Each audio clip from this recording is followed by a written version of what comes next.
আসসালামু আলাইকুম সবাইকে। প্রতিদিনের ন্যায় আজকে হচ্ছে আমরা একটা আইডি কার্ড ডিজাইন করব। তো আজকের আমরা যে ডিজাইনটা করব এটা হচ্ছে আমরা শেপটাকে আজকে হচ্ছে আমরা ইউনিকভাবে নেওয়ার চেষ্টা করব। আমরা হচ্ছে নিজের মতো করে এখানে হচ্ছে শেপটা ক্রিয়েট করব। তো এখানে হচ্ছে আমরা একটা শেপের আকৃতি নিয়ে নিলাম। এখন এটাকে হচ্ছে আমরা একটু কাস্টমাইজ করব। পাশাপাশি হচ্ছে আমরা ছবিটা বসিয়ে দেখব যে এটা ভালো লাগে কিনা। তো এখন হচ্ছে এটাকে আমরা একটু কাস্টমাইজ করব শেপটাকে। এই হচ্ছে ছবির ফ্রেমের সাথে হচ্ছে আমরা অ্যাডজাস্ট করে দিয়ে দিব।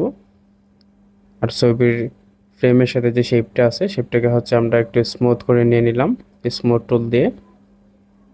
এখন হচ্ছে যে বাইরের অংশ যে আছে সেই এটা হচ্ছে আমরা কেটে দিলাম।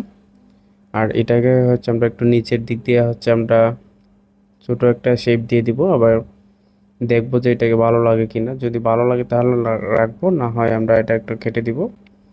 তো এখানে হচ্ছে আমরা একটা শেপ দেওয়ার চেষ্টা করতেছি। তো হচ্ছে এখানে আমরা একটা শেপ দিয়ে দিলাম আর বাহিরের অংশটা কেটে দিলাম। আর এখন হচ্ছে আমরা যে ব্যাক সাইডের যে কাজটা আছে ব্যাক সাইডে হচ্ছে আমরা একটা ছোট একটা শেপ দিয়ে দিব। জাস্ট আমরা সিম্পল ভাবে একটা শেপ দিয়ে দিব। আমরা জানি যে ব্যাক সাইডে বেশি একটা শেপ থাকে না। তো হচ্ছে এখন আমরা এটাকে একটু কাস্টমাইজ করতেছি।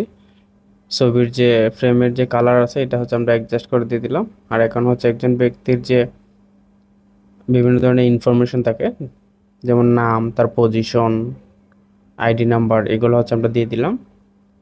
আর ব্যাক সাইডের যে ইনফরমেশনগুলো আছে এগুলো হচ্ছে টার্মস অ্যান্ড কন্ডিশন, এগুলো হচ্ছে আমরা দিয়ে দিলাম।